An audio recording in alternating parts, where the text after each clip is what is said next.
ਬਿਸਮਿਲ੍ਲਾਹਿਰਰਹਿਮਾਨਿਰਰਹੀਮ ਤੇ अस्सलाम वालेकुम। 3 ਨਵੰਬਰ ਪਾਕਿਸਤਾਨ ਦੇ ਵਿੱਚ ਇਤਵਾਰ ਦੀ ਦੁਪਹਿਰ ਤੇ ਅੱਜ ਦੇ ਪੰਜਾਬੀ ਵੀਲੌਗ 'ਚ ਚੜ੍ਹਦੇ ਤੇ ਲਹਿੰਦੇ ਪੰਜਾਬ ਦੇ ਸੱਜਣਾ ਤੇ ਮਿੱਤਰਾਂ, ਭੈਣਾਂ ਤੇ ਭਰਾਵਾਂ, ਮਾਵਾਂ ਤੇ ਬਜ਼ੁਰਗਾਂ ਨੂੰ ਜੀ ਆਇਆਂ ਨੂੰ। ਸਭ ਤੋਂ ਪਹਿਲਾਂ ਤਾਂ ਤੁਹਾਨੂੰ ਚੇਤੇ ਕਰਾਈਏ ਕਿ ਅੱਜ ਨਵੰਬਰ ਦੀ 3 ਤਾਰੀਖ ਨੂੰ ਲੰਡਨ ਦੇ ਵਿੱਚ 2 ਵਜੇ ਦੁਪਹਿਰ ਤਕਰੀਬਨ ਇੱਕ ਪ੍ਰੋਟੈਸਟ ਹੋ ਰਿਹਾ 10 ਡਾਊਨਿੰਗ ਸਟਰੀਟ ਦੇ ਉੱਤੇ। ਅਗਰ ਤੁਸੀਂ ਲੰਡਨ 'ਚੋ ਜਾਂ ਉਹਦੇ ਆਲੇ ਦੁਆਲੇ ਹੋ ਤੇ ਜ਼ਰੂਰ 2 ਵਜੇ ਦੁਪਹਿਰ 10 ਡਾਊਨਿੰਗ ਸਟਰੀਟ ਤੇ ਤਸ਼ਰੀਫ ਲਿਆਓ। ਮੈਂ ਵੀ ਆ ਰਿਹਾ ਤੇ ਨਾਲ ਦੂਜੇ ਸੱਜਣ ਮਿੱਤਰ ਵੀ ਆ ਰਹੇ। ਉੱਥੋਂ ਇਕੱਠੇ ਹੋ ਕੇ ਜੋ ਕੁਝ ਇਮਰਾਨ ਖਾਨ ਦੇ ਨਾਲ ਕੀਤਾ ਜਾ ਰਿਹਾ, ਜੋ ਬਦਸਲੂਕੀ ਕੀਤੀ ਜਾ ਰਹੀ ਹੈ, ਨਾਇਨਸਾਫੀ ਕੀਤੀ ਜਾ ਰਹੀ ਹੈ, ਉਹਦੇ ਖਿਲਾਫ ਆਵਾਜ਼ ਚੁੱਕੀਏ ਤੇ ਪਾਕਿਸਤਾਨੀਆਂ ਦੇ ਨਾਲ ਜੋ ਜਮਹੂਰੀਅਤ ਦੇ ਨਾਂ ਦੇ ਉੱਤੇ, ਰੂਲ ਆਫ ਲਾਅ ਦੇ ਨਾਂ ਦੇ ਉੱਤੇ, ਫਰੀडम ਆਫ ਸਪੀਚ ਦੇ ਨਾਂ ਦੇ ਉੱਤੇ ਜ਼ੁਲਮ ਹੋ ਰਿਹਾ, ਉਹਦੀ ਆਵਾਜ਼ ਪੂਰੀ ਦੁਨੀਆ ਤੱਕ ਪਹੁੰਚਾਈਏ। ਤੁਹਾਡੇ ਨਾਲ ਮੁਲਾਕਾਤ ਹੋਏਗੀ ਅਗਰ ਤੁਸੀਂ ਉੱਥੇ ਤਸ਼ਰੀਫ ਲੈ ਕੇ ਆਓਗੇ। ਹੁਣ ਆਉਣੇ ਅੱਜ ਦੀਆਂ ਖਬਰਾਂ ਵਾਲੇ ਪਾਸੇ ਜਿਨ੍ਹਾਂ ਤੇ ਅਸੀਂ ਚਾਨਣ ਪਾਉਣਾ। ਸਭ ਤੋਂ ਪਹਿਲਾਂ ਤੇ ਸ਼ੁਕਰੀਆ ਅਦਾ ਕਰਨਾ, ਬਹੁਤ ਹੀ ਜ਼ਿਆਦਾ ਸ਼ੁਕਰੀਆ ਪੈਰਿਸ ਦੇ ਵਿੱਚ ਰਹਿਣ ਵਾਲੇ ਪਾਕਿਸਤਾਨੀਆਂ ਦਾ, ਜਿਹੜਾ ਸਾਡਾ ਪਾਕਿਸਤਾਨੀ ਡਾਇਸਫੋਰਾ, ਸਾਡਾ ਪਾਕਿਸਤਾਨ ਤਹਿਰੀਕ ਇਨਸਾਫ ਦੇ ਲੋਕ ਔਰ ਓਵਰਆਲ ਜਿਹੜੀ ਪਾਕਿਸਤਾਨੀ ਕਮਿਊਨਿਟੀ ਹੈ, ਸਾਡੀਆਂ ਮਾਵਾਂ ਭੈਣਾਂ ਬੇਟੀਆਂ, ਖਸੂਸਨ ਏਡੀ ਸਰਦੀ ਦੇ ਵਿੱਚ ਅੱਜ ਜਿਹੜਾ ਕੱਲ ਤੁਹਾਨੂੰ ਪਤਾ ਹੈ ਜਿਹੜਾ ਅਸੀਂ ਉੱਥੇ ਪ੍ਰੋਟੈਸਟ ਕੀਤਾ, ਉਹ ਪੈਰਿਸ ਦੇ ਵਿੱਚ ਜਿਹੜਾ ਅਸੀਂ ਕੱਲ ਪ੍ਰੋਟੈਸਟ ਕੀਤਾ ਸੀ, ਉਹਦੇ ਵਿੱਚ ਜਿਹੜੀ ਸ਼ਮੂਲੀਅਤ ਸੀ ਉਹ ਬੜੀ ਤਗੜੀ ਸੀ। ਇਸ ਤੋਂ ਪਹਿਲਾਂ ਬਾਰਸਲੋਨਾ 'ਚ ਵੀ ਤੁਸੀਂ ਦੇਖ ਚੁੱਕੇ ਹੋ। ਉਸ ਤੋਂ ਪਹਿਲਾਂ ਨਾਰਵੇ ਨੇ ਬਹੁਤ ਹੀ ਤਗੜਾ ਇੱਕ ਪ੍ਰੋਟੈਸਟ ਕੀਤਾ ਸੀ। ਮੈਂ ਜਿਸ ਵੇਲੇ ਨਾਰਵੇ ਗਿਆ ਸੀ ਤਾਂ ਮੈਂ ਵੇਖ ਕੇ ਹੈਰਾਨ ਹੋ ਗਿਆ ਸੀ ਕਿ ਉਹਨਾਂ ਨੇ ਜਿੱਡੀ ਤਗੜੀ ਤਾਦਾਦ 'ਚ ਨਾਰਵੇ ਵਾਲੇ ਆਏ ਸਨ, ਉਹਨਾਂ ਨੇ ਇੱਕ ਵਾਰ ਮੈਂ ਇਹ ਆਖਾਂਗਾ ਵੀ ਚੱਸ ਕਰਾ ਛੱਡੀ ਸੀ। ਉਸ ਤੋਂ ਬਾਅਦ ਬਾਰਸਲੋਨਾ ਵਾਲਿਆਂ ਨੇ ਤੇ ਫੱਟੀਆਂ ਹੀ ਭੰਨ ਦਿੱਤੀਆਂ। ਇਹੋ ਜਿਹਾ ਰਿਕਾਰਡ ਕਾਇਮ ਕੀਤਾ ਕਿ ਬਾਰਸਲੋਨਾ ਦੀਆਂ ਆਪਣੀਆਂ ਜਿਹੜੀਆਂ ਅਖਬਾਰਾਂ ਸਨ ਉਹ ਉਹਨਾਂ ਨੇ ਐਸੀ ਕਵਰੇਜ ਦਿੱਤੀ ਉਹਨਾਂ ਦੀ ਕਿ ਇਹੋ ਜਿਹਾ ਪ੍ਰੋਟੈਸਟ ਸ਼ਾਇਦ ਉੱਥੇ ਪਹਿਲਾਂ ਕਦੇ ਨਹੀਂ ਹੋਇਆ। ਉਸ ਤੋਂ ਬਾਅਦ ਸਾਡਾ ਇਹ ਪ੍ਰੋਟੈਸਟ ਜਿਹੜਾ ਫਰਾਂਸ ਦੇ ਸ਼ਹਿਰ ਪੈਰਿਸ ਦੇ ਵਿੱਚ ਸੀ। ਪੈਰਿਸ ਜ਼ਰਾ ਥੋੜ੍ਹਾ ਜਿਹਾ ਜ਼ਿਆਦਾ ਮਸਰੂਫ ਸ਼ਹਿਰ ਹੈ। ਇੱਥੇ ਲੋਕੀ ਏਡੀ ਤਾਦਾਦ 'ਚ ਨਿਕਲਦੇ ਨਹੀਂ। ਅਸੀਂ ਜ਼ੋਰ ਤੇ ਮਾਰ ਰਹੇ ਸਾਂ, ਸਾਡੀ ਜਿਹੜੀ ਗਰਾਊਂਡ ਤੇ ਟੀਮ ਸੀ, ਲੇਕਿਨ ਉਹ ਮੈਨੂੰ ਨਾਲ ਆਂਦੇ ਸਨ ਕਿ ਸਰ ਹੋ ਸਕਦਾ ਲੋਕੀ ਏਡੇ ਨਾ ਨਿਕਲਣ। ਹਫਤੇ ਦਾ ਦਿਨ ਹੈ, ਪਾਕਿਸਤਾਨੀ ਬਹੁਤੇ ਸਾਰੇ ਆਪਣੇ ਪ੍ਰਾਈਵੇਟ ਬਿਜ਼ਨਸ ਕਰਦੇ ਨੇ, ਸਰਕਾਰੀ ਦਫ਼ਤਰਾਂ ਦੇ ਵਿੱਚ ਤੇ ਛੁੱਟੀ ਹੁੰਦੀ ਹੈ, ਪਰ ਪਾਕਿਸਤਾਨੀ ਜਾਂ ਆਪਣਾ ਕਾਰੋਬਾਰ ਕਰਦੇ ਨੇ ਜਾਂ ਕਿਸੇ ਪ੍ਰਾਈਵੇਟ ਜਗ੍ਹਾ ਦੇ ਉੱਤੇ ਨੌਕਰੀ ਕਰਦੇ ਨੇ। ਦੋਨੋਂ ਸੂਰਤਾਂ ਦੇ ਵਿੱਚ ਹਫਤੇ ਵਾਲੇ ਦਿਨ ਉਹਨਾਂ ਦਾ ਕੰਮ ਦਾ ਦਿਨ ਹੁੰਦਾ ਹੈ ਤੇ ਉਹਨਾਂ ਨੂੰ ਇਹ ਲੱਗਦਾ ਸੀ ਕਿ ਸ਼ਾਇਦ ਲੋਕੀ ਨਾ ਆ ਸਕਣ, ਪਰ ਲੋਕਾਂ ਨੇ ਤੇ ਬੰਬੇ ਬੁਲਾ ਕੇ ਰੱਖ ਛੱਡੇ, ਉਹਨਾਂ ਫੱਟੀਆਂ ਭੰਨ ਦਿੱਤੀਆਂ ਤੇ ਇਹੋ ਜਿਹਾ ਰਿਕਾਰਡ ਕਾਇਮ ਕੀਤਾ ਕਿ ਪੈਰਿਸ ਦੇ ਵਿੱਚ ਪਹਿਲਾਂ ਸ਼ਾਇਦ ਹੀ ਕਿਸੇ ਨੇ ਵੇਖਿਆ ਹੋਵੇ। ਇੰਨੀ ਖਲਕਤ ਆਈ ਸੀ ਕਿ ਇੱਕ ਤਾਂ ਉੱਥੇ ਤਕਰੀਰ ਕਰਨਾ ਵੀ ਔਖਾ ਸੀ, ਲੇਕਿਨ ਜਿਸ ਵੇਲੇ ਮੈਂ ਉੱਥੋਂ ਨਿਕਲਣ ਲੱਗਾ ਤੇ ਥੋੜੀ ਜਿਹੀ ਸੱਟ ਵੀ ਲੱਗੀ ਕਿਉਂਕਿ ਪਬਲਿਕ ਇੰਨੀ ਸੀ, ਉਹ ਪਿਆਰ ਕਰਦੇ ਨੇ ਸਾਰੇ, ਕੋਈ ਤਸਵੀਰ ਲੈਣਾ ਚਾਹੁੰਦਾ ਸੀ, ਕੋਈ ਹੱਥ ਮਿਲਾਉਣਾ ਚਾਹੁੰਦਾ ਸੀ, ਉਹਦੇ 'ਚ ਧੱਕਮ ਪੇਲ ਹੋਈ ਤੇ ਆਖਰ ਦੇ ਉੱਤੇ ਪੁਲਿਸਾਂ ਪੈ ਗਈਆਂ। ਫਿਰ ਫਰੈਂਚ ਜਿਹੜੀਆਂ ਉਹਨਾਂ ਦੀ ਜਿਹੜੀ ਐਂਟੀ ਰਾਈਡ ਪੁਲਿਸ ਸੀ ਉਹ ਆਈ, ਉਹਨਾਂ ਆ ਕੇ ਫਿਰ ਬੰਦਿਆਂ ਨੂੰ ਅੱਗਾ ਪਿੱਛਾ ਕੀਤਾ, ਮੈਨੂੰ ਵੀ ਉੱਥੋਂ ਕੱਢਿਆ। ਤੇ ਮੇਰੇ ਕਹਿਣ ਦਾ ਮਤਲਬ ਹੈ ਕਿ ਬੜੀ ਹੀ ਧੂਆਂਧਾਰ ਕਿਸਮ ਦੀ ਉੱਥੇ ਜਿਹੜੀ ਹੈ ਅੱਜ ਜਿਹੜਾ ਕੱਲ ਸਾਡਾ ਇਤਜਾਜ ਹੋਇਆ ਸੀ ਉਹਦੇ 'ਚ ਪਬਲਿਕ ਆਈ ਸੀ। ਅੱਜ ਹੁਣ ਲੰਡਨ 'ਚ ਵੇਖਨੇ ਇੱਥੇ ਕੀ ਹੁੰਦਾ। ਹੁਣ ਜਿਹੜੀ ਇਹ ਔਰ ਨਾਲ ਮੈਂ ਸ਼ੁਕਰੀਆ ਅਦਾ ਕਰਦਾ ਜਾਵਾਂ ਇੱਕ ਵਾਰੀ ਫੇਰ ਸਾਡੀ ਜਿਹੜੀ ਇੰਤਜ਼ਾਮੀਆਂ ਸੀ, ਸਾਡੇ ਦੋਸਤ ਜਿਨ੍ਹਾਂ ਨੇ ਇਹਦਾ ਸਾਰਾ ਨਾਮ ਹੈ ਇਸ ਲਈ ਨਹੀਂ ਲਵਾਂਗਾ ਕਿ ਫਿਰ ਕਿਸੇ ਦਾ ਨਾਂ ਰਹਿ ਜਾਏਗਾ ਤੇ ਉਹ ਬੁਰਾ ਮਨਾ ਜਾਏਗਾ, ਤੇ ਪੂਰੀ ਜਿਹੜੀ ਸਾਡੀ ਫਰਾਂਸ ਦੀ ਟੀਮ ਹੈ ਉਹਨਾਂ ਦਾ ਬਹੁਤ ਬਹੁਤ ਸ਼ੁਕਰੀਆ ਕਿ ਉਹਨਾਂ ਨੇ ਬਹੁਤ ਹੀ ਇੱਕ ਬਿਹਤਰੀਨ ਇਤਜਾਜ ਦਾ ਜਿਹੜਾ ਇੰਤਜ਼ਾਮ ਕੀਤਾ। ਸਾਰਾ ਸਿਹਰਾ ਉਹਨਾਂ ਦੇ ਸਿਰ ਹੈ। ਅੱਛਾ ਜੀ, ਅਗਲੀ ਖਬਰ ਜਿਹੜੀ ਹੈ ਉਹ ਪਾਕਿਸਤਾਨ ਦੇ ਵਿੱਚੋਂ ਤੁਹਾਡੇ ਸਾਹਮਣੇ ਰੱਖਾਂਗੇ ਔਰ ਇਹ ਅਦਾਲਤ ਤੇ ਸ਼ਰੀਅਤ ਇਹ ਦੋਵੇਂ ਹੁਣ ਇਸ ਵੇਲੇ ਜਿਹੜਾ ਨਾ ਜੀ ਉਹ ਅੱਗੇ ਪਿੱਛੇ ਕੰਮ ਹੋ ਗਿਆ। ਮਤਲਬ ਕਿ 2-3 ਦਿਨ ਪਹਿਲਾਂ ਇੱਕ ਬੈਂਚ ਨੇ ਫੈਸਲਾ ਦਿੱਤਾ, ਉਹਦੇ ਵਿੱਚ ਜਸਟਿਸ ਅਤਰ ਮੁੱਲਾ ਸਾਹਿਬ ਨੇ ਗਾਲਬਨ ਉਹ ਫੈਸਲਾ ਲਿਖਿਆ। ਉਹਦੇ 'ਚ ਮੇਰਾ ਖਿਆਲ ਜਸਟਿਸ ਮਨਸੂਰ ਸਾਹਿਬ ਵੀ ਸ਼ਾਮਿਲ ਸਨ। ਉਹਨਾਂ ਨੇ ਫੈਸਲਾ ਜਿਹੜਾ ਦਿੱਤਾ ਉਹ ਇਹ ਦਿੱਤਾ ਵੀ ਅਗਰ ਕੋਈ ਬੰਦਾ ਜ਼ਨਾਨੀ ਦੀ ਇਜਾਜ਼ਤ ਤੋਂ ਬਗੈਰ ਦੂਜਾ ਵਿਆਹ ਕਰੇ ਤੇ ਜਿਹੜੀ ਪਹਿਲੀ ਜ਼ਨਾਨੀ ਹੈ ਉਹਦੇ ਨਾਲ ਨਿਕਾਹ ਉਹਦਾ ਖ਼ਤਮ ਹੋ ਗਿਆ, ਮਤਲਬ ਕਿ ਜ਼ਨਾਨੀ ਆਪਣੀ ਮਰਜ਼ੀ ਨਾਲ ਉਹ ਨਿਕਾਹ ਖ਼ਤਮ ਕਰ ਸਕਦੀ ਹੈ। ਦੋਹਰੇ ਮੈਂ ਦੱਸ ਦਿਆਂ ਵੀ ਅਗਰ ਬੰਦਾ ਕੋਈ ਦੂਜਾ ਵਿਆਹ ਕਰ ਲੈਂਦਾ ਤੇ ਪਹਿਲੀ ਬੁੱਢੀ ਕੋ ਨਹੀਂ ਪੁੱਛਦਾ, ਤੇ ਜਿਸ ਤਰ੍ਹਾਂ ਹੀ ਪਹਿਲੀ ਬੁੱਢੀ ਨੂੰ ਪਤਾ ਲੱਗੇ ਵੀ ਇਹਨੇ ਦੂਜਾ ਵਿਆਹ ਕਰ ਲਿਆ, ਉਹ ਉਸ ਨਿਕਾਹ ਨੂੰ ਖ਼ਤਮ ਕਰ ਸਕਦੀ ਹੈ। ਮਤਲਬ ਖੁਲਾ ਲੈਣ ਦੀ ਵੀ ਉਹਨੂੰ ਲੋੜ ਨਹੀਂ, ਤਲਾਕ ਦੇਣ ਦੀ ਵੀ ਨਹੀਂ, ਆਪੇ ਹੀ ਉਹਨੂੰ ਖ਼ਤਮ ਕਰ ਸਕਦੀ ਹੈ, ਉਹਨੂੰ ਤਲਾਕ ਦੇ ਸਕਦੀ ਹੈ, ਸ਼ਾਦੀ ਖ਼ਤਮ ਕਰ ਸਕਦੀ ਹੈ। ਇਹ ਸੁਪਰੀਮ ਕੋਰਟ ਨੇ ਫੈਸਲਾ ਦਿੱਤਾ। ਹੁਣ ਇਸਲਾਮੀ ਨਜ਼ਰੀਆਤੀ ਕੌਂਸਲ ਨੇ ਇਹ ਆਖਿਆ ਕਿ ਜੀ ਇਹ ਜਿਹੜਾ ਸੁਪਰੀਮ ਕੋਰਟ ਦਾ ਫੈਸਲਾ ਹੈ ਸ਼ਰੀਅਤ ਦੇ ਖਿਲਾਫ ਹੈ। ਸ਼ਰੀਅਤ ਜਿਹੜਾ ਉਹ ਮਰਦ ਨੂੰ ਦੂਸਰੀ ਤੀਜੀ ਚੌਥੀ ਸ਼ਾਦੀ ਕਰਨ ਦਾ ਜਿਹੜਾ ਹੱਕ ਦਿੰਦਾ ਔਰ ਬਗੈਰ ਕਿਸੇ ਇਫ ਐਂਡ ਬਟ ਤੋਂ ਦਿੰਦਾ। ਇਹ ਤਾਂ ਹੁਣ ਪੈ ਗਿਆ ਜੇ ਰੌਲਾ, ਇਹਦੇ ਤੇ ਮੈਂ ਤਾਂ ਬਹੁਤੀ ਗੱਲ ਨਹੀਂ ਕਰਨੀ। ਉਹਦੀ ਵਜ੍ਹਾ ਹੈ ਵੀ ਇਹ ਬੜਾ ਨਾਜ਼ੁਕ ਕੰਮ ਹੈ। ਬਹਰਹਾਲ ਕਿਉਂਕਿ ਮੌਲਵੀ ਹਜ਼ਰਾਤ ਨੇ ਆਖਿਆ ਹੈ ਕਿ ਅਦਾਲਤ ਜਿਹੜੀ ਹੈ ਉਹਦਾ ਹੁਕਮ ਬਿਲਕੁਲ ਮੁਅੱਜ਼ਜ਼ ਹੈ, ਲੇਕਿਨ ਪਾਕਿਸਤਾਨ ਦਾ ਆਇਨ ਕਹਿੰਦਾ ਹੈ ਕਿ ਕੋਈ ਕਾਨੂੰਨ ਸ਼ਰੀਅਤ ਦੇ ਖਿਲਾਫ ਨਹੀਂ ਬਣ ਸਕਦਾ। ਇਹ ਕਾਨੂੰਨ ਸ਼ਰੀਅਤ ਦੇ ਖਿਲਾਫ ਹੈ, ਇਸ ਲਈ ਇਹਦੇ ਉੱਤੇ ਅਸੀਂ ਇਸਲਾਮੀ ਨਜ਼ਰੀਆਤੀ ਕੌਂਸਲ ਦੇ ਕੋਲੋਂ ਫਿਰ ਪੂਰਾ ਇੱਕ ਲਾਹੇ ਅਮਲ ਲਵਾਂਗੇ। ਇਹ ਹੁਣ ਇੱਕ ਨਇਆ ਪਵਾੜਾ ਪਿਆ ਹੈ, ਇਹ ਕਿਤੇ ਜਾਂ ਤਾਂ ਇਹਦੀ ਵਜ੍ਹਾ ਕਿਤੇ ਇਹ ਤਾਂ ਨਹੀਂ ਪਿਆ ਹੁਣ ਜਿਹੜੇ ਮੌਲਵੀ ਹਜ਼ਰਾਤ ਨੇ ਉਹਨਾਂ ਦੇ ਪਿੱਛੇ ਚੌਧਰੀ ਸਾਹਿਬ ਚੜ੍ਹ ਗਏ ਨੇ ਕਿਤੇ। ਬੜੀ ਬਾਰੀਕੀ ਨਾਲ ਤੁਸੀਂ ਵੇਖਣਾ, ਕਿਉਂਕਿ ਫੈਸਲੇ ਤੇ ਅੱਗੇ ਵੀ ਕਈ ਹੋਏ ਨੇ, ਉੱਥੇ ਇਸਲਾਮੀ ਨਜ਼ਰੀਆਤੀ ਕੌਂਸਲ ਸਾਹਿਬ ਨਹੀਂ ਬੋਲੇ, ਲੇਕਿਨ ਇੱਥੇ ਬੋਲ ਰਹੇ ਨੇ। ਤੇ ਕਿਤੇ ਚੌਧਰੀ ਸਾਹਿਬ ਨੇ ਪਿੱਛੋਂ ਪਾਣ ਤੇ ਨਹੀਂ ਦਿੱਤੀ ਵੀ ਚੜ੍ਹ ਜਾਓ ਜ਼ਰਾ, ਇਹਦੇ ਜਸਟਿਸ ਅਤਰ ਮੰਡਲਾ ਨੇ, ਜਸਟਿਸ ਮਨਸੂਰ ਅਲੀ ਸ਼ਾਹ ਨੇ, ਤੇ ਇਹਨਾਂ ਦੇ ਉੱਤੇ ਚੜ੍ਹ ਜਾਓ। ਇਹਨਾਂ ਜੱਜਾਂ ਕੋਲੋਂ ਮੈਂ ਰਿਕੁਐਸਟ ਕਰਾਂਗਾ ਵੀ ਪਹਿਲਾਂ ਜ਼ਰਾ ਚੌਧਰੀ ਨਿਜ਼ਾਮਦੀਨ ਸਾਹਿਬ ਤੇ ਮਿਲਟਰੀ ਕੋਰਟਸ ਤੇ 26ਵੀਂ ਆਈਨੀ ਤਰਮੀਮ ਤੇ 6 ਜੱਜਿਸ, ਇਹੋ ਜਿਹੇ ਜਿਹੜੇ ਮਾਮਲੇ ਨੇ, ਇਮਰਾਨ ਖਾਨ ਦੀ ਜਿਹੜੀ ਬੇਲ ਹੈ ਜਾਂ ਲੋਕਾਂ ਦੇ ਉੱਤੇ ਜ਼ੁਲਮ ਹੈ, ਇਹਦੇ ਉੱਤੇ ਪਹਿਲਾਂ ਫੈਸਲਾ ਕਰ ਲਈਏ। ਉਸ ਤੋਂ ਬਾਅਦ ਇਹੋ ਜਿਹੇ ਕੇਸਾਂ ਦੇ ਫੈਸਲੇ ਕਰੋ ਜਿੱਥੇ ਤੁਹਾਡੇ ਮਗਰ ਕੋਈ ਨਾ ਕੋਈ ਬੰਦਾ ਨਾ ਪਾ ਦੇਣ ਤੇ ਤੁਹਾਨੂੰ ਜਿਹੜੀ ਆਪਣੀ ਉੜਦੀ ਨਾ ਲਾ ਦੇਣ। ਇਸ ਲਈ ਮੇਰੀ ਗੁਜ਼ਾਰਿਸ਼ ਹੈ ਕਿ ਜ਼ਰਾ ਥੋੜ੍ਹਾ ਜਿਹਾ ਧਿਆਨ ਨਾਲ, ਕਿਉਂਕਿ ਚੌਧਰੀ ਤੁਹਾਡੇ ਮਗਰ ਬੜਾ ਹੀ ਭੈੜੇ ਤਰੀਕੇ ਦੇ ਨਾਲ ਪਿਆ ਹੋਇਆ ਹੈ। ਅੱਛਾ ਜੀ, ਅਗਲੀ ਖਬਰ ਜਿਹੜੀ ਤੁਹਾਡੇ ਸਾਹਮਣੇ ਰੱਖਣੀ, ਉਹ ਮਿਥਨ ਚੱਕਰਵਰਤੀ ਸਾਹਿਬ, ਉਹਨਾਂ ਨੂੰ ਚੱਕਰ ਆ ਗਏ ਨੇ, ਪਾਗਲ ਹੀ ਹੋ ਗਏ ਨੇ। ਉਹਨਾਂ ਨੇ, ਤੁਹਾਨੂੰ ਪਤਾ ਹੈ ਮਾਜ਼ੀ ਦੇ ਉਹ ਹੀਰੋ ਨੇ, ਲੇਕਿਨ ਮੈਨੂੰ ਹੁਣ ਉਹ ਹੀਰੋ ਘੱਟ ਤੇ ਜ਼ੀਰੋ ਬਹੁਤੇ ਲੱਗਣ ਡਏ ਨੇ ਜਿਹੜੀ ਉਹਨਾਂ ਹਰਕਤ ਕਰ ਛੱਡੀ।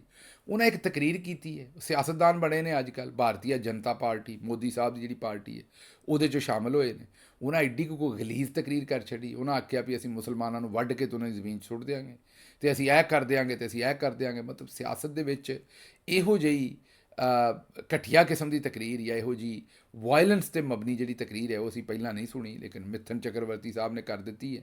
ਬਹਰਹਾਲ ਬੜੀ ਕਾਬਲੇ ਮਜ਼ੰਮਤ ਹੀ ਮੈਂ ਕਹਾਂਗਾ ਇਹ ਤਕਰੀਰ ਹੈ। ਲੇਕਿਨ ਇਹ ਹੈਰਾਨੀ ਹੈ, ਹਿੰਦੁਸਤਾਨ ਦੇ ਵਿੱਚ ਅਕਸਰ ਇਹ ਹੁੰਦੇ ਵੇਖਨੇ ਕਿ ਮੁਸਲਮਾਨਾਂ ਦੇ ਨਾਲ ਜਿਹਦਾ ਵੀ ਦਿਲ ਕਰਦਾ ਉਹ ਧੱਕਾ ਕਰ ਦਿੰਦਾ, ਕੋਈ ਪੁੱਛਣ ਵਾਲਾ ਨਹੀਂ। ਮੁਸਲਮਾਨਾਂ ਨੂੰ ਜਿਹਦਾ ਦਿਲ ਕਰਦਾ ਗਾਲਮੰਦਾ ਕਰ ਲੈਂਦਾ, ਮੁਸਲਮਾਨਾਂ ਨੂੰ ਜਿਹਦਾ ਦਿਲ ਕਰਦਾ ਉਹ ਉਹਨਾਂ ਦੇ ਖਿਲਾਫ ਰੇਸਿਜ਼ਮ ਜਾਂ ਇਸ ਤਰ੍ਹਾਂ ਦੀ ਮਜ਼ਹਬੀ ਮੁਨਾਫਰਤ ਦੀ ਜਿਹੜੀ ਤਕਰੀਰ ਠੋਕ ਦਿੰਦਾ। ਇਹ ਮਿਥਨ ਚੱਕਰਵਰਤੀ ਸਾਹਿਬ ਨੇ ਵੀ ਕੀਤਾ। ਤੇ ਬਹਰਹਾਲ ਮੈਂ ਤਾਂ ਇਹ ਆਖਾਂਗਾ ਵੀ ਅਗਰ ਹਿੰਦੁਸਤਾਨ ਦੇ ਵਿੱਚ ਜਿਹੜੇ ਕੋਈ ਲੋਕ ਨੇ ਉਹਨਾਂ ਨੂੰ ਇਹਦੀ ਮੁਜ਼ੰਮਤ ਵੀ ਕਰਨੀ ਚਾਹੀਦੀ ਹੈ ਔਰ ਇਹਦੇ ਉੱਤੇ ਆਵਾਜ਼ ਵੀ ਚੁੱਕਣੀ ਚਾਹੀਦੀ। ਅੱਜ ਇਹ ਕੰਮ ਮੁਸਲਮਾਨਾਂ ਨਾਲ ਹੋਣ ਡਿਆ ਤੇ ਚੇਤਾ ਰੱਖੋ ਕੱਲ੍ਹ ਦੂਜਿਆਂ ਦੀ ਵਾਰੀ ਵੀ ਆਏਗੀ। ਅੱਛਾ ਜੀ, ਅਗਲੀ ਖਬਰ ਜਿਹੜੀ ਹੈ ਉਹ ਪਾਸ ਸਫਦਰ, ਤੁਹਾਨੂੰ ਪਤਾ ਹੈ ਮੈਂ ਅਕਸਰ ਉਹਨਾਂ 'ਤੇ ਗੱਲ ਕਰਦਾ, ਮੈਨੂੰ ਤਾਂ ਬੰਦਾ ਵੀ ਬੜਾ ਚੰਗਾ ਲੱਗਦਾ, ਕੋਈ ਸੱਚੀਆਂ ਖਰੀਆਂ ਗੱਲਾਂ ਕਰ ਦਿੰਦਾ। ਉਹਨੇ ਇੱਕ ਨਵੀਂ ਗੱਲ ਕਰ ਦਿੱਤੀ ਜੇ। ਪਾਸ ਸਫਦਰ ਨੇ ਆਖਿਆ ਵੀ ਨਵਾਜ਼ ਸ਼ਰੀਫ ਨੂੰ ਜਿਹੜੇ ਲੰਦਨ ਤੋਂ ਲੈ ਕੇ ਆਏ ਸੀ ਉਹਨਾਂ ਨੇ ਹਰਾਇਆ। ਸਿੱਧੀ ਉਹਨਾਂ ਉਂਗਲ ਕਰ ਦਿੱਤੀ ਹੈ army chief general Asim Munir ਸਾਹਿਬ ਵੱਲ। ਮੈਂ ਤਾਂ ਤੁਹਾਨੂੰ ਪਹਿਲਾਂ ਹੀ ਦੱਸਣ ਡਿਆ ਸਾਂ ਵੀ ਉਹਨਾਂ ਨੇ ਹੀ ਉਹਨਾਂ ਨੂੰ ਹਰਾਇਆ, ਔਰ ਮੈਂ ਤੁਹਾਨੂੰ ਇਹ ਵੀ ਦੱਸਣ ਡਿਆ ਸਾਂ 5-6 ਮਹੀਨੇ ਤੋਂ ਕਿ ਇਹ ਹੀ ਵਜ੍ਹਾ ਹੈ ਕਿ ਕਾਜ਼ੀ ਫਾਇਜ਼ ਈਸਾ ਸਾਹਿਬ ਜਿਹੜੇ ਨੇ ਉਹਨਾਂ ਨੂੰ ਐਕਸਟੈਂਸ਼ਨ ਨਹੀਂ ਲੱਭਣੀ। ਇਹ ਮੈਂ 5 ਮਹੀਨੇ ਤੋਂ ਤੁਹਾਨੂੰ ਦੱਸਦਾ ਰਿਹਾ। ਵਜ੍ਹਾ ਕੀ ਸੀ? ਕਿਉਂਕਿ ਮੈਨੂੰ ਇਹ ਪਤਾ ਸੀ ਕਿ ਅਗਰ ਉਹਨਾਂ ਨੂੰ ਐਕਸਟੈਂਸ਼ਨ ਦੇ ਛੜੀ ਤੇ ਕਾਜ਼ੀ ਤੇ ਨਵਾਜ਼ ਸ਼ਰੀਫ ਇਹਨਾਂ ਦੀ ਗਿਟਮਿਟ ਹੋ ਗਈ ਹੈ, ਪਹਿਲਾਂ ਦੀ ਹੈਗੀ ਹੈ ਤੇ ਮਜ਼ੀਦ ਵੀ ਹੋ ਜਾਣੀ, ਤੇ ਫਿਰ ਆਸਿਮ ਮੁਨੀਰ ਸਾਹਿਬ ਦੀ ਐਕਸਟੈਂਸ਼ਨ ਜਿਹੜੀ ਉਹ ਨਹੀਂ ਹੋ ਸਕਣੀ। ਆਪਣੀ ਐਕਸਟੈਂਸ਼ਨ ਨੂੰ ਬਚਾਉਣ ਵਾਸਤੇ ਉਹਨਾਂ ਆਖਿਆ ਵੀ ਕਾਜ਼ੀ ਨੂੰ ਫਾਰਗ ਕਰੋ। ਹੁਣ ਇਹ ਗੱਲ ਜਿਹੜੀ ਅਸੀਂ ਅੱਗੇ ਆਪ ਆਖਦੇ ਸਾਂ ਉਹ ਹੁਣ ਪਾਸ ਸਫਦਰ ਨੇ ਆਖ ਦਿੱਤੀ ਹੈ। ਉਹਨਾਂ ਕਿਹਾ ਜੀ ਜਿਹੜੇ ਲਿਆਏ ਸਨ ਲੰਦਨ ਤੋਂ ਉਹਨਾਂ ਨੇ ਹਰਾਇਆ, ਨਵਾਜ਼ ਸ਼ਰੀਫ ਨਾਲ ਬੜਾ ਧੱਕਾ ਕੀਤਾ। ਤੇ ਦੂਜਾ ਪਾਸ ਸਫਦਰ ਨੇ ਜਿਹੜੀ ਅਗਲੀ ਗੱਲ ਕੀਤੀ ਹੈ ਉਹ ਉਹਨਾਂ ਕੀਤੀ ਹੈ ਕਿ ਉਹਨਾਂ ਨੇ ਤਹਿਰੀਕੇ ਇਨਸਾਫ ਦੇ ਕੋਲੋਂ ਵੀ ਮਦਦ ਮੰਗ ਲਈ ਹੈ। ਮਦਦ ਇਸ ਤਰ੍ਹਾਂ ਮੰਗ ਲਈ ਹੈ ਕਿ ਉਹਨਾਂ ਕਿਹਾ ਵੀ ਆਲ ਪਾਰਟੀ ਕਾਨਫਰੰਸ ਹੋਣੀ ਚਾਹੀਦੀ ਹੈ, ਉਹਦੇ ਸਾਰੀਆਂ ਪੋਲੀਟੀਕਲ ਪਾਰਟੀਆਂ ਬਹਿਣ ਤੇ ਹਜ਼ਾਰਾ ਸੂਬੇ ਦੀ ਗੱਲ ਕਰਨ। ਇਸ ਵੇਲੇ ਪਾਸ ਸਫਦਰ ਜਿਹੜੇ ਨੇ ਉਹਨਾਂ ਨੂੰ ਇਹਨਾਂ ਨਵੇਂ ਕੰਮ ਤੇ ਲਾਇਆ ਹੋਇਆ। ਉਹ ਨਵੇਂ ਕੰਮ ਤੇ ਇਸ ਤਰ੍ਹਾਂ ਲਾਇਆ ਕਿ ਕਿਉਂਕਿ ਹਜ਼ਾਰਾ ਸੂਬੇ ਦੀ ਇੱਕ ਡਿਮਾਂਡ ਹੈ ਕੇਪੀ ਦੇ ਵਿੱਚ, ਬੜੇ ਚਿਰ ਦੀ ਹਜ਼ਾਰਾ ਵਾਲੇ ਕਈ ਲੋਕ ਆਉਂਦੇ ਨੇ, ਸਾਰੇ ਤੇ ਨਹੀਂ ਲੇਕਿਨ ਕਈ ਉੱਥੇ ਕਾਫੀ ਵੱਡੀ ਤਾਦਾਦ 'ਚ ਲੋਕ ਆਉਂਦੇ ਨੇ ਵੀ ਸਾਡਾ ਅਲੱਗ ਸੂਬਾ ਬਣਨਾ ਚਾਹੀਦਾ। ਹੁਣ ਕੇਪੀ ਦੇ ਵਿੱਚ ਇਹਨਾਂ ਦੀ ਦਾਲ ਨਹੀਂ ਗਲਦੀ ਤੇ ਹੁਣ ਇਹਨਾਂ ਪਾਸ ਸਫਦਰ ਨੂੰ ਤੋੜ ਦਿੱਤਾ ਕਿ ਤੂੰ ਇੱਕ ਅਲੱਗ ਸੂਬਾ ਜਿਹੜਾ ਉਹ ਮੰਗ। ਹੁਣ ਵੇਖਦੇ ਇਹਨਾਂ ਨੂੰ ਅਲੱਗ ਸੂਬਾ ਲੱਭਦਾ ਜਾਂ ਨਹੀਂ ਲੱਭਦਾ। ਬਹਰਹਾਲ ਪਾਸ ਸਫਦਰ ਨੂੰ ਉਹਨਾਂ ਇਸ ਕੰਮ ਨੂੰ ਤੋੜ ਦਿੱਤਾ ਕਿ ਪਾਸ ਸਫਦਰ ਜਿਹੜਾ ਉਹ ਅਲੱਗ ਸੂਬੇ ਦੀ ਡਿਮਾਂਡ ਕਰੇ ਤਾਂ ਕਿ ਇੱਥੇ ਇੱਕ ਰੌਲਾ ਬਣੇ। ਜਿਸ ਵੇਲੇ ਰੌਲਾ ਬਣੇਗਾ ਤੇ ਇਹ ਅਲੱਗ ਸੂਬੇ ਵਾਲੇ ਪਾਸੇ ਨੂੰ ਗੱਲ ਤੁਰੇਗੀ ਤੇ KPK ਦੇ ਵਿੱਚ ਨਫ਼ਰਤ ਦੀ ਸਿਆਸਤ ਜ਼ਰਾ ਜੁੜੇਗੀ, ਉੱਥੇ ਡਿਵੀਜ਼ਨ ਹੋਏਗੀ ਤੇ ਇਹ ਉਹਦੇ ਵਿੱਚੋਂ ਦੀ ਆਪਣਾ ਕੰਮ ਕੱਢਣਗੇ।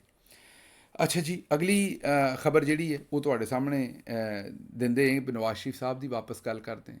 ਨਵਾਜ਼ ਸ਼ਰੀਫ ਸਾਹਿਬ ਨੇ ਅਮਰੀਕਾ ਦੇ ਵਿੱਚ ਬਹਿ ਕੇ ਆਖਿਆ ਵੀ ਮੇਰੇ ਦਿਲ 'ਚ ਇੱਕ ਤੂਫਾਨ ਹੈ, ਬੜੀਆਂ ਸਾਰੀਆਂ ਮੈਂ ਗੱਲਾਂ ਕਰਨਾ ਚਾਹੁੰਦਾ ਪਰ ਦਿਲ ਦੇ ਵਿੱਚ ਬੜਾ ਤੂਫਾਨ ਹੈ। ਮੈਂ ਨਵਾਜ਼ ਸ਼ਰੀਫ ਸਾਹਿਬ ਨੂੰ ਤਾਂ ਇਹੀ ਦੱਸਾਂਗਾ ਵੀ ਜਨਾਬ ਦੇ ਦਿਲ 'ਚ ਤੂਫਾਨ ਨਹੀਂ ਹੈ, ਜਨਾਬ ਦੇ ਕਿਤੇ ਮਿਹਦੇ 'ਚ ਤੂਫਾਨ ਆਇਆ ਹੈ। ਜ਼ਰਾ ਵੇਖ ਕੇ ਲਾਗੇ ਜਿਹੜੇ ਬੰਦੇ ਬੈਠੇ ਨੇ ਉਹਨਾਂ ਦਾ ਖਿਆਲ ਕਰਕੇ, ਉਹਨਾਂ ਗਰੀਬਾਂ ਦੀ ਕਿਉਂ ਮਾੜੀ ਕਿਸਮਤ ਲਿਆਉਣੀ ਜੇ। ਤੇ ਜਨਾਬ ਮੇਰਾ ਮਤਲਬ ਥੋੜ੍ਹਾ ਜਿਹਾ ਖਿਆਲ ਹੀ ਕਰ ਲੈਣ ਤੇ ਬਿਹਤਰ ਹੈ। ਪਰ ਲੱਗਦਾ ਹੈ ਵੀ ਖਾ ਕੋਈ ਪੈੜੀ ਸ਼ਾਹ ਬੈਠੇ ਨੇ ਤੇ ਉੱਥੇ ਕੁਰਸੀ ਤੇ ਵੀ ਗਾਂਹ ਪਿਛਾਂਹ ਹੋਣ ਡਏ ਸਨ ਤੇ ਆਖਣ ਡਏ ਸਨ ਵੀ ਮੇਰੇ ਦਿਲ 'ਚ ਤੂਫਾਨ ਹੈ, ਬੜੀਆਂ ਸਾਰੀਆਂ ਮੈਂ ਗੱਲਾਂ ਕਰਨਾ ਚਾਹੁੰਦਾ ਲੇਕਿਨ ਮੈਨੂੰ ਛੇੜੋ ਨਾ। ਤੇ ਉਹਦੇ ਤੇ ਅਦੀਲ ਰਾਜਾ ਸਾਹਿਬ ਨੇ ਕਿਹਾ ਵੀ ਮੀਆਂ ਸਾਹਿਬ ਦੇ ਦਿਲ 'ਚ ਤੂਫਾਨ ਨਹੀਂ ਹੈ, ਪੇਟ 'ਚ ਗੈਸ ਹੈ। ਤੇ ਮੈਂ ਮੀਆਂ ਸਾਹਿਬ ਨੂੰ ਹੀ ਮਸ਼ਵਰਾ ਦਿਆਂਗਾ ਵੀ ਥੋੜ੍ਹਾ ਜਿਹਾ ਰੋਟੀ ਪਾਣੀ ਨੂੰ ਹੱਥ ਘੱਟ ਕਰੋ ਤਾਂ ਕਿ ਗੈਸ ਤੁਹਾਨੂੰ ਘੱਟ ਬਣੇ। ਵਾਕ ਸ਼ਾਕ ਕਰੋ, ਇਸ ਤਰ੍ਹਾਂ ਗੈਸ ਹੋਈ ਤਾਂ ਸਿਰ ਨੂੰ ਚੜ੍ਹੇਗੀ, ਪਹਿਲਾਂ ਹੀ ਕਮਲੇ ਹੋਏ ਫਿਰਦੇ ਹੋ, ਉੱਤੋਂ ਸਿਰ ਨੂੰ ਗੈਸ ਚੜ੍ਹ ਗਈ ਤੇ ਫਿਰ ਇਹੋ ਜਿਹੀਆਂ ਗੱਲਾਂ ਕਰੋਗੇ ਜਿਹੜੀਆਂ ਕਿਸੇ ਨੂੰ ਸਮਝ ਨਹੀਂ ਆਉਂਦੀਆਂ। ਤੇ ਉੱਤੋਂ ਪਾਸ ਸਫਦਰ ਸਾਰਿਆਂ ਨੂੰ ਦੱਸੀ ਆਉਂਦਾ ਵੀ ਜਿਨ੍ਹਾਂ ਤੁਹਾਨੂੰ ਲੰਦਨ ਤੋਂ ਲਿਆਂਦਾ ਸੀ ਉਹਨਾਂ ਹੀ ਤੁਹਾਨੂੰ ਹਰਾਇਆ, ਉਹਨਾਂ ਹੀ ਤੁਹਾਡਾ ਬੇੜਾ ਗਰਕ ਕੀਤਾ ਹੈ, ਹੁਣ ਪਤਾ ਨਹੀਂ ਅੱਗੋਂ ਕੀ ਕਰੋਗੇ। ਅੱਛਾ ਜੀ, ਇਮਰਾਨ ਖਾਨ ਦੇ ਵਕੀਲ ਇੰਤਜ਼ਾਰ ਹੁਸੈਨ ਪੰਜੋਤਾ ਸਾਹਿਬ ਨੂੰ ਕੱਲ੍ਹ ਅਚਾਨਕ ਪੁਲਿਸ ਮੁਕਾਬਲੇ ਦੇ ਵਿੱਚ ਜਿਹੜਾ ਉਹ ਬਾਜ਼ਿਆਬ ਕਰਵਾ ਲਿਆ ਗਿਆ। ਤੁਹਾਨੂੰ ਪਤਾ ਹੀ ਉਹ ਏਜੰਸੀਆਂ ਕੋਲ ਸਨ, ਅਦਾਲਤਾਂ ਵੀ ਪੂਰਾ ਜ਼ੋਰ ਮਾਰ ਲਿਆ। 25 ਦਿਨ ਤੱਕ ਉਹ ਰਿਹਾ ਨਹੀਂ ਹੋਏ, 25 ਦਿਨ ਪੂਰੇ। ਔਰ ਹੁਣ ਅਦਾਲਤ ਕਿਉਂਕਿ ਬਾਰ-ਬਾਰ ਡੈਡਲਾਈਨ ਦੇ ਰਹੀ ਸੀ, ਕੰਮ ਵੀ ਪੂਰਾ ਹੋ ਗਿਆ ਇਸ ਤੁਹਾਨੂੰ ਪਤਾ। ਉਹਨਾਂ ਨੂੰ ਅਗਵਾ ਕਿਉਂ ਕੀਤਾ ਸੀ? ਅਗਵਾ ਇਸ ਤੋਂ ਕੀਤਾ ਸੀ ਵੀ ਜਿੰਨਾ ਚਿਰ ਤਰਮੀਮਾਂ ਸ਼ਰਮੀਮਾਂ ਹੋਣ, ਇਮਰਾਨ ਖਾਨ ਨਾਲ ਕਿਸੇ ਦੀ ਮੁਲਾਕਾਤ ਨਾ ਹੋਵੇ ਤੇ ਉਹਨਾਂ ਦੀ ਵੀ ਨਾ ਹੋਵੇ, ਤੇ ਜਿਹੜਾ ਇਮਰਾਨ ਖਾਨ ਨੇ ਪਹਿਲਾਂ ਦਾ ਪੈਗਾਮ ਦਿੱਤਾ ਉਹ ਪੰਜੋਤਾ ਸਾਹਿਬ ਕਿਸੇ ਨੂੰ ਨਾ ਦੱਸ ਸਕਣ। ਇਸੇ ਵਜ੍ਹਾ ਤੋਂ ਇਮਰਾਨ ਖਾਨ ਦੀਆਂ ਭੈਣਾਂ ਨੂੰ ਵੀ 15 ਪਰਚੇ ਦੇ ਕੇ ਤੇ ਜੇਲੇ ਪਾ ਦਿੱਤਾ ਸੀ, ਉਹਨਾਂ ਨੂੰ ਵੀ ਛੱਡ ਦਿੱਤਾ ਤੇ ਇੰਤਜ਼ਾਰ ਪੰਜੋਤਾ ਸਾਹਿਬ ਨੂੰ ਵੀ ਹੁਣ ਛੱਡਣਾ ਹੀ ਸੀ। ਤੇ ਅੱਜ ਉਹਨਾਂ ਨੂੰ ਵਿਚਾਰਿਆਂ ਨੂੰ ਹੱਥ ਬੰਨੇ, ਪੈਰ ਬੰਨੇ ਉਹਨਾਂ ਦੇ, ਤੇ ਇੱਕ ਝੂਠਾ ਜਿਹਾ ਪੁਲਿਸ ਮੁਕਾਬਲਾ ਬਣਾ ਕੇ ਤੇ ਏਜੰਸੀਆਂ ਉੱਥੇ ਪੁਲਿਸ ਦੇ ਹੱਥ ਦੇ ਗਈਆਂ। ਤੇ ਪੁਲਿਸ ਵਾਲੇ ਵੀ ਵਿਚਾਰੇ ਝੂਠ ਹੀ ਮਾਰਨ ਡਏ ਸਨ। ਨਾ ਪੁੱਛਦੇ ਨੇ ਵੀ ਜਨਾਬ ਦਾ ਨਾਂ ਕੀ ਹੈ, ਉਹ ਆਂਦਾ ਇੰਤਜ਼ਾਰ, ਤੇ ਅੱਗੋਂ ਪੁਲਿਸ ਵਾਲਾ ਕਹਿੰਦਾ ਜਨਾਬ ਇੰਤਜ਼ਾਰ ਹੁਸੈਨ ਸਾਹਿਬ ਨੇ। ਤੇ ਇਹਨਾਂ ਨੂੰ ਕੋਈ ਪੁੱਛੇ ਵੀ ਹੁਸੈਨ ਕਿਹਨੇ ਦੱਸਿਆ ਤੁਹਾਨੂੰ? ਇਹਦਾ ਮਤਲਬ ਸਾਰਾ ਸਕ੍ਰਿਪਟ ਸੀ, ਤੇ ਬੜਾ ਹੀ ਕੋਈ ਭੈੜਾ ਸਕ੍ਰਿਪਟ ਸੀ, ਮੈਂ ਇਹੀ ਆਖਾਂਗਾ। ਦੂਜੇ ਪਾਸੇ ਜਿਹੜਾ ਡਿਜੀਟਲ ਨਾਈ ਹੈ ਇੱਕ ਆਪਣਾ ਸੂਬੇਦਾਰ ਮੇਜਰ ਅਨਸਾਰ ਅਬਾਸੀ ਸਾਹਿਬ, ਉਹਨਾਂ ਆਖਿਆ ਵੀ ਫੌਜ ਨੇ ਆਖਿਆ ਵੀ ਸਾਡਾ ਸਿਆਸਤ 'ਚ ਕੋਈ ਲੈਣ ਦੇਣ ਨਹੀਂ ਤੇ ਅਸੀਂ ਇਮਰਾਨ ਖਾਨ ਨਾਲ ਕਿਸੇ ਕਿਸਮ ਦੇ ਕੋਈ ਮੁਜ਼ਾਕਰਾਤ ਨਹੀਂ ਕਰਨੇ, ਤਹਿਰੀਕ ਇਨਸਾਫ ਨਾਲ ਅਸੀਂ ਕਿਸੇ ਕਿਸਮ ਦੇ ਮੁਜ਼ਾਕਰਾਤ ਕੋਈ ਨਹੀਂ ਕਰਨੇ। ਜਨਾਬ ਜੇ ਫੌਜ ਦਾ ਸਿਆਸਤ ਨਾਲ ਕੋਈ ਲੈਣ ਦੇਣ ਨਹੀਂ ਤੇ ਫਿਰ ਇਸ ਤਰ੍ਹਾਂ ਕਰੋ ਵੀ ਮਾਛੀ ਵਾਲ ਜਾ ਕੇ ਬਿਸ਼ਾਰ ਤੇ ਮਸੱਲੀ ਨਾਲ ਗੱਲ ਕਰ ਲਓ, ਫਿਰ ਉਹਦਾ ਕੋਈ ਨਾ ਕੋਈ ਲੈਣ ਦੇਣ ਹੋਏਗਾ। ਜੇ ਫੌਜ ਦਾ ਨਹੀਂ ਤੇ ਫਿਰ ਉਹਦਾ ਹੋਏਗਾ, ਫਿਰ ਸਾਰੇ ਕੰਮ ਹੈ ਉਹੀ ਕਰਨ ਡਿਆ ਹੋਏਗਾ। ਮੇਰਾ ਮਤਲਬ ਇੰਤਜ਼ਾਰ ਪੰਜੋਤਾ ਤੇ ਬਾਕੀ 6 ਜੱਜਾਂ ਦੇ ਖੱਤ ਤੇ ਦੂਜੇ ਸਾਰੇ ਮਾਮਲੇ ਫਿਰ ਉਹੀ ਗਰੀਬ ਕਰਨ ਡਿਆ ਹੋਏਗਾ, ਉਹਦਾ ਕੋਈ ਮੇਰਾ ਮਤਲਬ ਹੈ ਕਿ ਗਵੇੜ ਲਾਓ। ਅੱਛਾ ਜੀ, ਅਗਲੀ ਖਬਰ ਜਿਹੜੀ ਹੈ ਉਹ ਇੱਕ ਹੋਰ ਡਿਜੀਟਲ ਨਾਈ ਸਾਹਿਬ ਨੇ, ਮੁਨੀਬ ਫਾਰੂਕ ਸਾਹਿਬ, ਉਹਨਾਂ ਨੇ ਖਬਰ ਦਿੱਤੀ। ਉਹਨਾਂ ਕਿਹਾ ਜੀ ਨਵਾਜ਼ ਸ਼ਰੀਫ ਪਾਕਿਸਤਾਨ ਦਾ ਵਜ਼ੀਰ ਆਜ਼ਮ ਬਣਨ ਲਈ ਆਏ ਸਨ, ਬਣ ਨਹੀਂ ਸਕੇ। ਨਵਾਜ਼ ਸ਼ਰੀਫ ਦੇ ਨਾਲ ਨਵਾਜ਼ ਸ਼ਰੀਫ ਨਿਜ਼ਾਮ ਦਾ ਬਾਦਸ਼ਾਹ, ਸਟੈਬਲਿਸ਼ਮੈਂਟ ਦੀ ਓਵਰਆਲ ਕਿਆਦਤ ਇਹ ਸਮਝਦੀ ਹੈ ਕਿ ਨਵਾਜ਼ ਸ਼ਰੀਫ ਜਾਨਦੀਦਾ ਬਿਹਤਰੀਨ ਇਨਸਾਨ ਹੈ। ਉਹਨਾਂ ਦੇ ਦੌਰ 'ਚ ਬੜੀ ਤਰੱਕੀ ਹੋਈ ਤੇ 2016 ਦੇ ਵਿੱਚ ਉਹਨਾਂ ਨਾਲ ਜ਼ਿਆਦਤੀ ਹੋਈ। ਲੈ ਵੀ ਕਾਕਾ ਪੁੱਤ, ਉਹਨਾਂ ਨਾਲ 2016 'ਚ ਨਹੀਂ ਜ਼ਿਆਦਤੀ ਹੋਈ, ਬਹੁਤੀ ਜ਼ਿਆਦਤੀ 2024 'ਚ ਹੋਈ ਤੇ ਕੀਤੀ ਜਨਾਬ ਦੇ ਮਾਲਕਾਂ ਨੇ ਹੈ, ਮੀਨ ਜਨਰਲ ਸਾਹਿਬ ਨੇ ਕੀਤੀ ਹੈ ਤੇ ਬੜਾ ਹੀ ਧੱਕਾ ਕੀਤਾ। ਉਦੋਂ ਤਾਂ ਚਲੋ ਹਕੂਮਤ ਡਿੱਗ ਪਈ ਸੀ, ਪਰ ਆਵਾਮ ਦੇ ਵਿੱਚ ਤੇ ਉਹਨਾਂ ਦੀਆਂ ਕੋਈ ਨਾ ਕੋਈ ਜੜ੍ਹਾਂ ਹੈ ਸਨ। ਆਵਾਮ ਉਹਨਾਂ ਦੀ ਕੋਈ ਮਾੜੀ ਚੰਗੀ ਇੱਜ਼ਤ ਕਰਦੀ ਸੀ।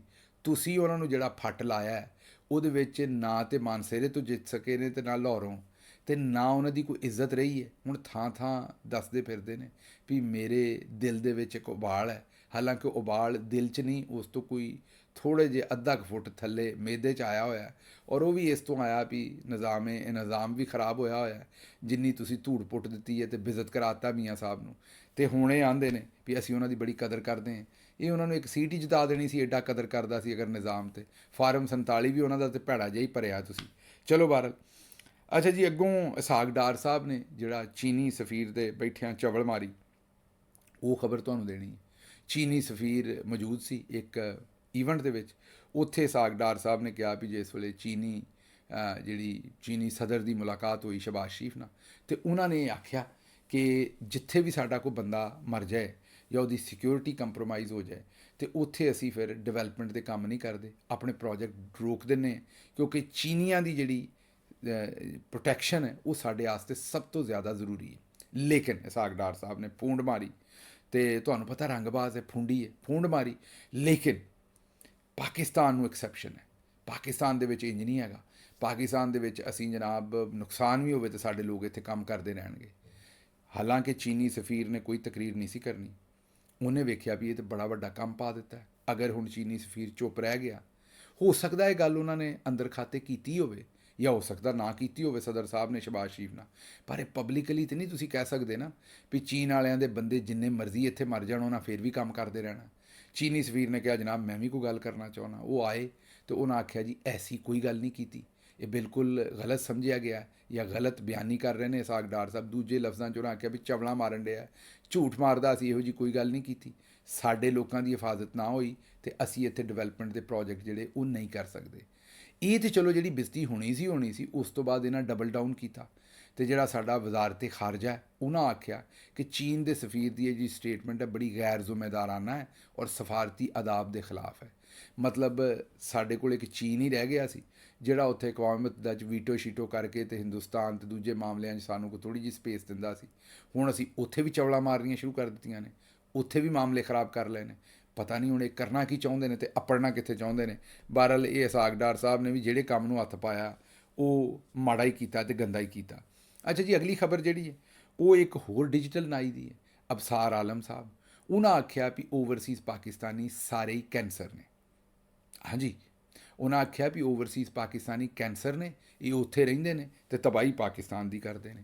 ਸੋਚੋ ਵੀ ਕਿਹੜੇ ਕਿਹੜੇ ਵੱਡੇ ਖੋਤੇ ਇਹਨਾਂ ਭਰਤੀ ਕੀਤੇ ਨੇ। ਉਹਨੂੰ ਇੰਨੀ ਨਹੀਂ ਤਮੀਜ਼ ਤੇ ਅਕਲ ਕਿ ਓਵਰਸੀਜ਼ ਪਾਕਿਸਤਾਨੀ ਜਿਹੜੇ ਨੇ ਉਹ 1 ਕਰੋੜ ਤੋਂ ਬਹੁਤੇ ਨੇ, ਉਹ ਪਾਕਿਸਤਾਨ ਦਾ ਅਸਾਸਾ ਨੇ। 30 ਅਰਬ ਤੋਂ ਜ਼ਿਆਦਾ 30 ਅਰਬ ਡਾਲਰ ਤੋਂ ਜ਼ਿਆਦਾ ਉਹ ਮੁਲਕ 'ਚ ਭੇਜਦੇ ਨੇ। ਨਾ ਘੱਲਣ ਤੇ ਮੁਲਕ ਚੱਲੇ ਨਾ। ਲੇਕਿਨ ਉਹਨਾਂ ਐਸੀ ਬਕਵਾਸ ਕੀਤੀ ਕਿ ਉਹਦੇ 'ਤੇ ਉਹਨਾਂ ਨੂੰ ਮੇਰਾ ਖਿਆਲ ਸ਼ਰਮਿੰਦਗੀ ਵੀ ਨਹੀਂ ਹੋਏਗੀ। ਸ਼ਾਇਦ ਮੇਤਲਾ ਸਾਹਿਬ ਬੜੇ ਇੱਕ ਮੰਨੇ ਪਰਮੰਨੇ ਸਹਾਫੀ ਨੇ, ਉਹਨਾਂ ਬੜੀ ਜ਼ਬਰਦਸਤ ਗੱਲ ਕੀਤੀ। ਉਹਨਾਂ ਕਿਹਾ ਜੀ ਮਸਲਾ ਮੈਨੂੰ ਵੀ ਹੈਗਾ ਓਵਰਸੀਜ਼ ਪਾਕਿਸਤਾਨੀਆਂ ਤੋਂ, ਪਰ ਰੌਲਾ ਇਹ ਵੀ ਜਿੰਨੇ ਵੱਡੇ ਵੱਡੇ ਅਫਸਰ ਨੇ ਪਹਿਲਾਂ ਤਾਂ ਪਤਾ ਕਰੋ ਇਹਨਾਂ 'ਚੋਂ ਕਿੰਨਿਆਂ ਨੇ ਬੈਰੂਨੀ ਨੈਸ਼ਨੈਲਿਟੀਆਂ ਲਈਆਂ ਨੇ। ਫਿਰ ਇਹਨਾਂ ਦੇ ਟੱਬਰਾਂ ਦੇ ਵਿੱਚੋਂ ਇਹਨਾਂ ਦੇ ਬੱਚਿਆਂ ਤੇ ਬੀਵੀਆਂ ਦੇ ਕੋਲ ਕਿੰਨਿਆਂ ਦੇ ਕੋਲ ਬੈਰੂਨੀ ਨੈਸ਼ਨੈਲਿਟੀਆਂ ਨੇ। ਫਿਰ ਉਹਨਾਂ ਕਿਹਾ ਜਿਹੜੇ ਵੱਡੇ ਵੱਡੇ ਅਹੁਦਿਆਂ 'ਚ ਹੈ ਜਰਨਲ ਸ਼ਰਨਲ ਸਾਡੇ ਸਾਰੇ ਜੱਜ ਸ਼ਾਜ ਜਰਨਲ ਬਿਊਰੋਕਰੇਟ, ਇਹਨਾਂ 'ਤੇ ਪਾਬੰਦੀ ਲਾਓ ਵੀ 10 ਸਾਲ ਤੱਕ ਇਹ ਜਾਂ ਇਹਨਾਂ ਦੇ ਟੱਬਰ ਜਿਹੜੇ ਨੇ ਉਹ ਬੈਰੂਨੀ ਨੈਸ਼ਨੈਲਿਟੀ ਨਹੀਂ ਲੈ ਸਕਦੇ। ਫਿਰ ਤੁਸੀਂ ਦੂਸਰੇ ਮੁਲਕਾਂ ਦੇ ਬਾਰੇ ਤੇ ਓਵਰਸੀਜ਼ ਪਾਕਿਸਤਾਨੀਆਂ ਦੇ ਬਾਰੇ ਇਹੋ ਜਿਹੀਆਂ ਗੱਲਾਂ ਕਰੋ। ਉਹਨਾਂ ਚਿਰ ਤੁਸੀਂ ਜਿਹੜਾ ਉਹ ਆਪਣਾ ਮੂੰਹ ਬੰਦ ਰੱਖੋ। ਅੱਛਾ ਜੀ, ਆਖਰੀ ਖਬਰ ਜਿਹੜੀ ਤੁਹਾਡੇ ਸਾਹਮਣੇ ਰੱਖਣੀ ਹੈ ਵੀ ਇੰਡੀਆ ਦੀ ਜਿਹੜੀ ਕਰੰਸੀ ਹੈ ਉਹ 18 ਮੁਲਕਾਂ ਦੇ ਵਿੱਚ ਕਾਬਲੇ ਕਬੂਲ ਹੈ। ਕਿੰਨਿਆਂ 'ਚ ਜੀ? 18 ਮੁਲਕਾਂ ਦੇ ਵਿੱਚ ਹੁਣ ਡਾਲਰ ਬਦਲ ਕੇ ਲੈ ਕੇ ਜਾਣ ਦੀ ਲੋੜ ਨਹੀਂ। ਇੰਡੀਆ ਦੀ ਕਰੰਸੀ ਉੱਥੇ ਚੱਲੇਗੀ ਤੇ ਪਾਕਿਸਤਾਨ ਦਾ ਸਾਡਾ ਜਿਹੜਾ 75 ਵਾਲਾ ਨੋਟ ਹੈ ਦੁਕਾਨਦਾਰ ਨਹੀਂ ਲੈਂਦਾ ਤੇ ਜਿਹੜਾ 10 ਰੁਪਈਆਂ ਵਾਲਾ ਉਹ ਫਕੀਰ ਨਹੀਂ ਲੈਂਦਾ। ਤੇ ਮਾਮਲੇ ਸਾਡੇ ਜਿਹੜੇ ਨੇ ਉਹ ਤੁਹਾਡੇ ਸਾਹਮਣੇ ਹੀ ਨੇ। ਤੇ ਉਹਨਾਂ ਦੀ ਚੜ੍ਹਾਈ ਕਿਸ ਪਾਸੇ ਨੂੰ ਹੈ ਤੇ ਸਾਡੀ ਉਤਰਾਈ ਕਿਸ ਪਾਸੇ ਨੂੰ ਹੈ। ਤੇ ਸਾਡਾ ਚੌਧਰੀ ਫਿਰ ਵੀ ਸਾਨੂੰ ਆਂਦਾ ਵੀ ਨੰਬਰ 1 ਹੈ, ਬਸ ਗੱਲ ਨਾ ਕਰੋ। ਗੱਲ ਕੀਤੀ ਤੇ ਫਿਰ ਤੁਹਾਨੂੰ ਅਸੀਂ ਜਿਹੜੀ ਉਹ ਡਾਫਾ ਮਾਰਾਂਗੇ। ਬਹਰਹਾਲ ਜੀ ਹੋਰ ਵੀ ਖਬਰਾਂ ਸਨ, ਲੇਕਿਨ ਫਿਲਹਾਲ ਮੈਨੂੰ ਇੱਥੋਂ ਦਿਓ ਇਜਾਜ਼ਤ ਤੇ ਰੱਬ ਰਾਖਾ।